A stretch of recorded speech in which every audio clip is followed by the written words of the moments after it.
Yeah, like it's a Josh is a ticking time bomb, like and the team is a ticking like time bomb. Like whether or not if you're referring to like the first day was all right and the second day was better and the third day was great. you know, like we just got into camp. Like we're in like what, like day 4, like already. So it's gonna be up and downs like throughout this entire camp. Like you're gonna see Josh have great days. You're gonna have days where you're like, well, Josh missed a couple passes. So what? Like that's why. And we practice. It's almost like taking free throws. Like we're just attempting shot after shot after shot, so we can get our repetition to almost be perfect, close to perfect. Some people may assume the offensive coordinator, even though Ken's been with the team, that maybe contribute to some, things not being as crisp early on. How accurate would that be if people think that? You know, with a new like coordinator, you might have a different beat of plays, but it's just a different flow of how like they're called. But either way, it's just football. It's just ball. Whatever call is called, we have to like go out there and do it. If it's a run play, we have to execute a run. If it's a pass, we have to execute it. But with Dorsey being the new guy in charge, he's not really the new guy. Like he's here, and we know Dorsey, and we know what he's about, and we know what he's capable of, and we know what type of person he is. And we understand like going out there every day in practice that he's gonna dice it up, and it's just plays. Whatever play he puts on his little checkerboard thing, you know, we got to do it and execute it at a high level. I'm sorry. Yeah, you're good. You had three guys in Roger, Ryan, and Spencer today who weren't out there. They're three. I think most people reasonably expect that they're going to be in there. What's the challenge like when you're missing that many pieces up front? Missing like that many pieces. I mean, it is and what it is. Like I've been dealing with a rotational line my entire career, and I'm just blessed that I'm able to be here and play with whoever they put in next to me. Like Roger is dinged up and due to something, so the next guy like has an opportunity to show and what they're like capable of during camp, and it's just ball. But the the the difference is that it's newer guys, like it's fresh guys where like we didn't have them like last year. So, it's a different vibe, understanding like how they're communicating. So, like when they come in next to me, necessarily, I can only speak on like my experience. And when they like come in, like I'm just telling them how we do things. Like, all right, this is what, and we do. We communicate coming out of the huddle. We communicate through the entire play. We communicate, and before that ball is snapped, this is just what, and we do. So, like, my job is to really understand his language, and then we form that language into a language that we both speak.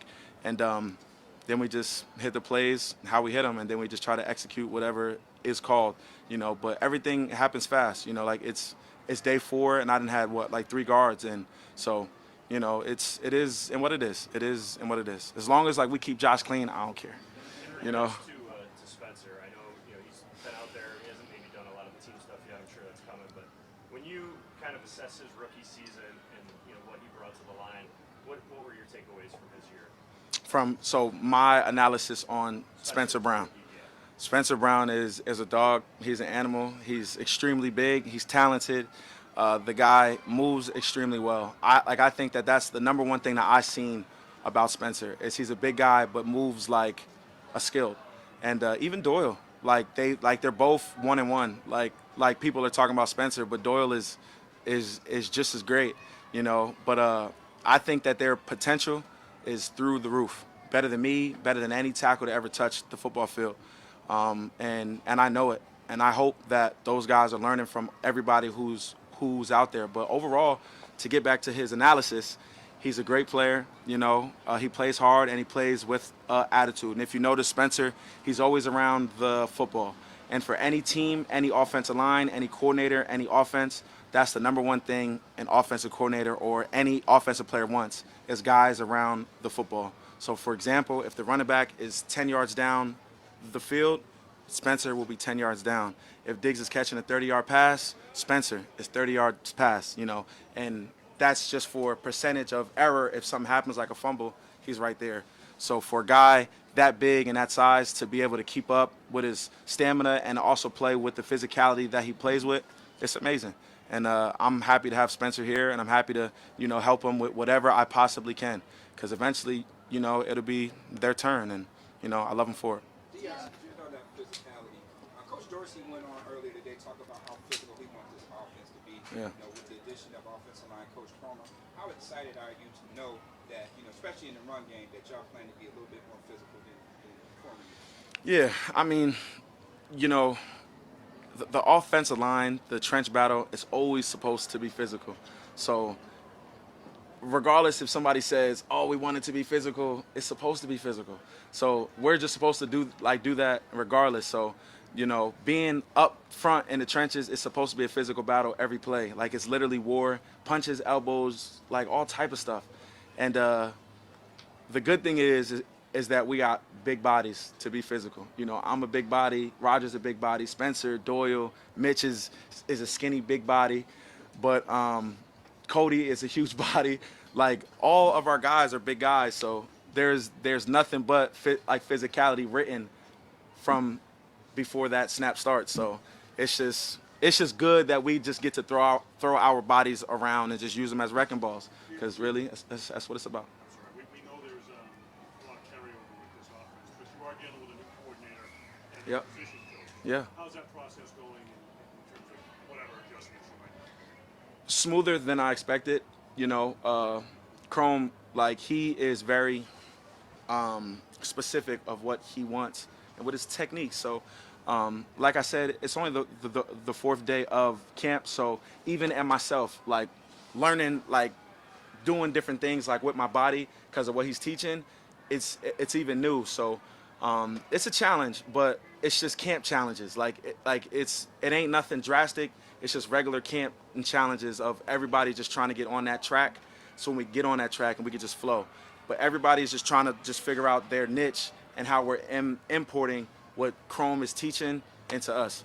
But it's nothing drastic, but it's always like, all right, I have to overthink about what I'm doing. It's not click, click, click, boom yet, because it's 4 days in.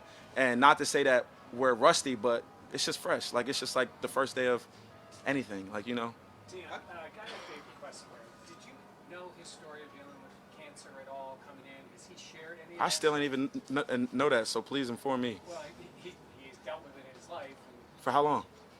I'm trying to remember exactly how And like his NFL career, or 4 years ago. wow, He missed 2 years. he missed 2 years of playing football. Wow, I didn't even know that. That's a horrible teammate, right? No, that's crazy. Yeah, But but I know yeah, sometimes guys share stories. not yet, and not yet.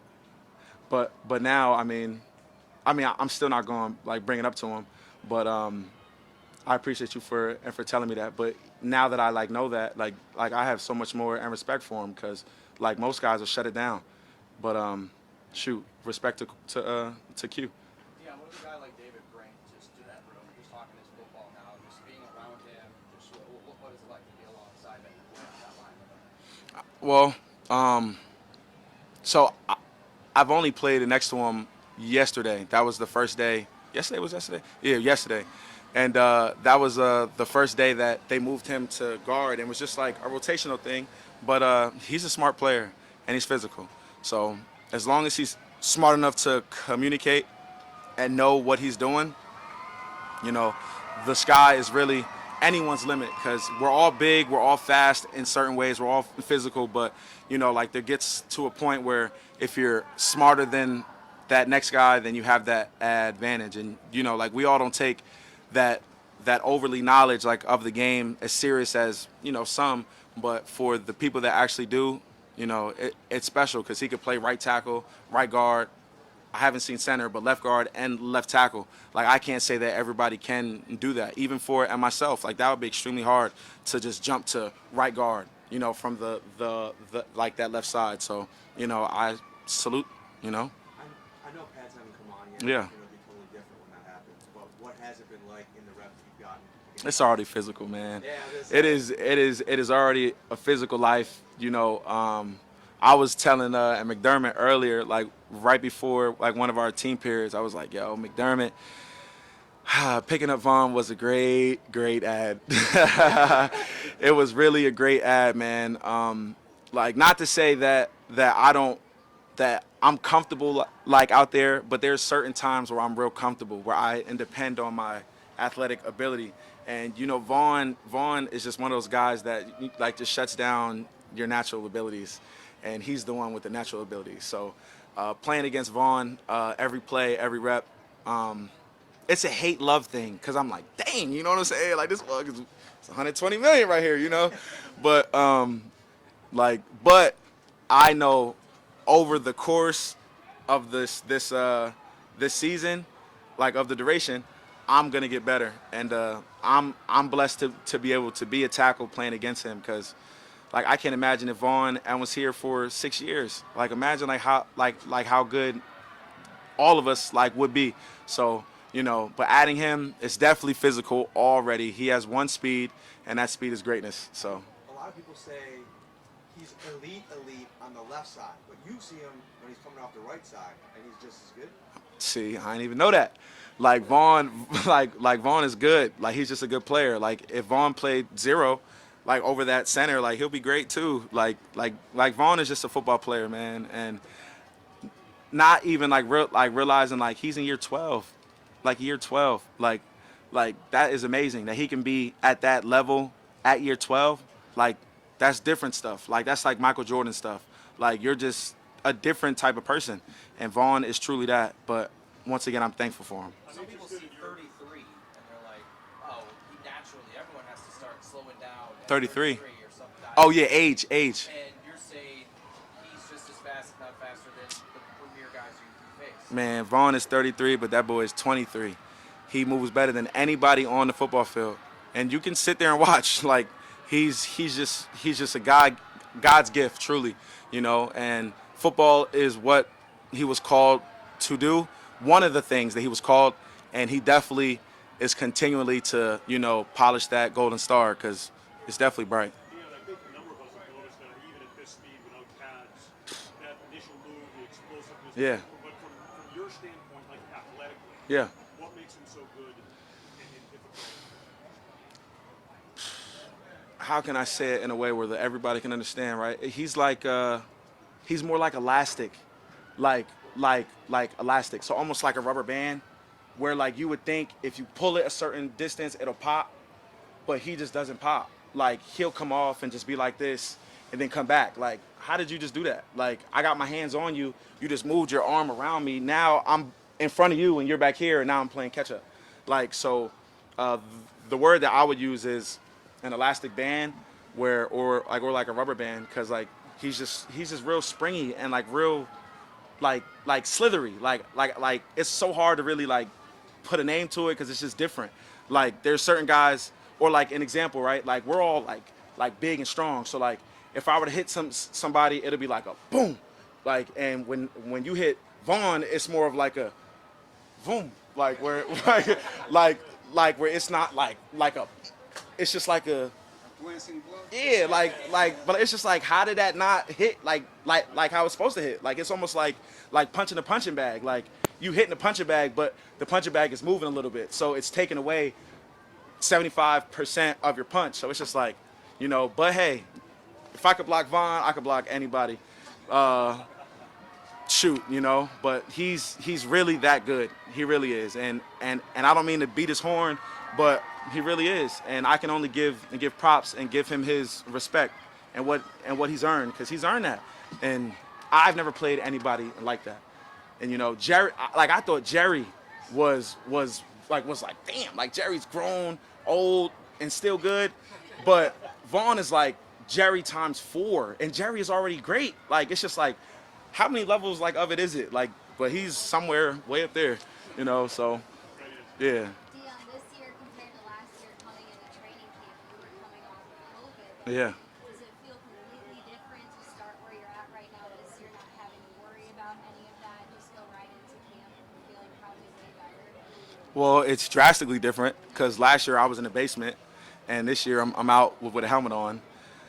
But to not worry about fighting COVID, to start camp is definitely a blessing. I'm just thankful to God that I'm healthy and I'm out here. But you know, like I'm just happy like that this COVID thing, whatever the heck it was, it's kind of floated in the rafters. Like people kind of forgot about it. It's not here. We don't have masks on. We're all living life. So like I'm just happy where like we could just be our normal self. We can go in there. Everybody's not stay 6 feet away, and there's not like all these extra rules. So I'm definitely thankful that that's not a side thought that I got to play catch up. Because of that, do you feel like your trajectory could be even higher this season? Because you had an amazing season last year. You finished really strong. Do you feel like you could take that to the next level because of that entire season? That is a great question, and I have thought about that multiple times. And I'll ask myself, what was the difference? And the difference truly was that rest. I was resting and recovering for it was like a week and a half, almost like 2 weeks, right? So I feel like that rest really, healed me to prepare, because we come right from off season where we're going and going and going and going, training 3 like workouts a day, morning, noon, and at night, and then I got to just, kind of just take a breather and relax. This time it was right from training, fly in, conditioning test, camp. So it's different. So not to say that it'll be harder, but I mean, and I hope so, because I definitely just want to keep getting better. Like I'm far and from perfect. Like Trent Williams is king. I want to be like Trent. So I have a long way to go, but I'm pushing for it. So Maddie, like, I hope so. I really do. But rest was that difference. Yep. Thank you guys.